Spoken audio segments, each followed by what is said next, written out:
Why Paul shaved his head, rumors, vows, and the translation that rewired the faith.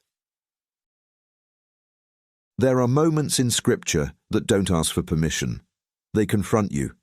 This is one of them. It's an obscure line in Acts, so quick you can miss it, but heavy enough to drown every modern assumption about Paul. Paul shaved his head because he took a Nazirite vow. A vow rooted in Torah. A vow impossible without Torah. A vow impossible to complete without the temple, sacrifices, ritual purity, priestly mediation, and covenant life. But if that weren't enough, Luke adds another detail Christianity still isn't ready for. Paul took this vow voluntarily, long before reaching Jerusalem, long before being pressured by anyone. This is not the Paul modern theology inherited. This is the Paul Luke recorded, the one the apostles defended, the one the Greek text preserves, and the one English translations quietly reshaped. So let's go slow. Let's walk the text the way a disciple walks a dusty road. Steady, honest, unwilling to lie to themselves. Because once you open this page, you cannot unread it. The rumor that should never have survived. Paul arrives in Jerusalem and doesn't get applause. He gets a meeting. The elders look at him with the weariness of men who've been fighting the wrong battles for too long. They've heard rumors about you, that you teach the Jews to forsake Moses. Acts 21:21. If Paul truly taught the modern Pauline Christianity, this wouldn't be a rumor, it would be apostolic doctrine. But the leaders say something else. We know this is false. Read that again. The apostles, the ones who walked with Yeshua, who taught the first believers, who shepherded the earliest messianic communities, openly declare, Paul does not teach Jews to abandon Torah. Yet today, that very rumor has become Christian theology. So the elders give Paul an instruction no modern pastor could ever preach without dismantling their own system. Prove to everyone that you yourself keep the Torah. Acts 21:24. Paul doesn't argue. He doesn't counter-teach. He doesn't quote Romans or Galatians. He simply obeys because it was already true. The vow that makes half of Christianity uncomfortable. Acts 18:18 says, He had shorn his head, for he had a vow. There is only one vow in Torah that requires growing one's hair, shaving it at completion, bringing sacrifices, entering the temple, ritual purification, priestly mediation, the Nazirite vow, Numbers 6, a vow of devotion, a vow of separation, a vow of holiness. You cannot take a Nazirite vow in a theology where Torah is obsolete. You cannot complete a Nazirite vow without honoring the commandments Christians claim Paul abandoned. And yet Paul did exactly that. No wonder the rumor resurfaced. No wonder the elders said, show them. Paul's obedience exposed the crowd's assumptions. It still does. The translation crime scene. How the King James muted the Torah from Acts 21. The King James translators didn't delete Paul's obedience. They simply made it quiet. The Greek text says Paul guards the Torah. The KJV turns it into keepeth the law. Two small moves. Torah becomes the law. Guard becomes keepest. Enough to blur the covenant and make Paul's obedience sound like generic morality. The result? Christians read Acts 21 without ever feeling the weight of what Luke actually wrote. Paul is Torah faithful, and the apostles demand he prove it publicly. But the issue isn't only Acts 21. This is a translation pattern, one that shaped the identity of an entire religion.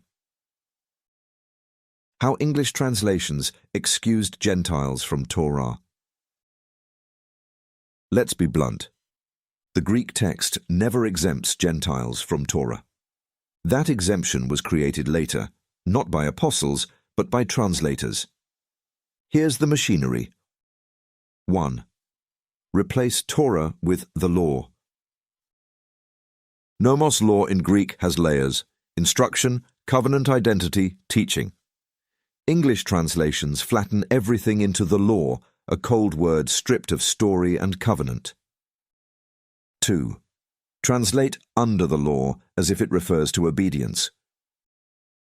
Greek huponomon means legal penalty, not Torah observance. Every major translation turns it into a warning against obedience. 3. Turn man-made decrees, dogma, into ordinances. Paul says Yeshua abolished human rulings that blocked Gentile inclusion. The translators make it sound like God's own commandments were abolished. 4. Make Colossians 2:14 sound like Torah died on the cross. The Greek says your debt was nailed there. English makes it sound like Torah was. 5. Downplay every place Paul says Gentiles join Israel. The Greek is bold. Gentiles are grafted in. Gentiles inherit the covenants. Gentiles become fellow citizens. English translations sand it down until covenant identity disappears. All of this creates a Christianity where Gentiles believe exemption is grace. But the apostles taught something older, deeper, and more honest. The clarification that exposes the lie. Acts 15 never said Gentiles only had to keep 4 laws. This is where we confront one of the most persistent doctrinal myths in Christian teaching. Gentiles only had to follow 4 laws. That idea comes from Acts 15:28 to 29, after James lists 4 starting prohibitions. But sermons stop there, because Acts 15:21 explodes the entire doctrine. For Moses is read in the synagogues every Sabbath. Translation: the 4 rules were entry requirements, not replacements for Torah. These allowed Gentiles to enter synagogue. Once inside, they would learn Moses every Sabbath. Torah would shape them over time, just like every other convert to Israel. This was the ancient conversion pathway. The apostles followed it. The Greek text preserves it. English translations buried it. The KJV added words such as no greater burden, necessary things, abstain from meats offered to idols, Sabbath day. Each addition makes the 4 laws sound like a permanent Gentile-only religion. But the Greek text says the opposite. Gentiles begin with 4 laws. They learn Torah every Sabbath. They grow into covenant life. This isn't speculation, it's the text. Paul's life was Torah, not theory. Paul didn't enter the temple because he was legalistic. He did it because obedience wasn't optional. He didn't take a Nazirite vow because he was nostalgic for Judaism. He did it because devotion requires form. He didn't prove the rumors false because he was defensive. He did it because truth deserves clarity. Paul didn't live the Christianity we inherited. He lived the covenant we abandoned. And when translations soften Paul, the modern church inherits the rumor, not the reality. So let me ask the quiet question the text whispers to every honest reader. If Paul had to prove he kept Torah, why don't we? Or the sharper one, who convinced us obedience was bondage, and exemption was spiritual maturity. Because it wasn't Paul, and it wasn't Yeshua, it was English. Appendix, translation evidence, Acts 15:20, 28 to 29. A forensic comparison shows multiple KJV editions, added by KJV, not in Greek. My sentence is, no greater burden, necessary things, pollutions, abstain from meats, Sabbath day, fare ye well. Each edition subtly reinforces the idea that Gentiles have a reduced covenant, one the apostles never taught, one the Greek never implies.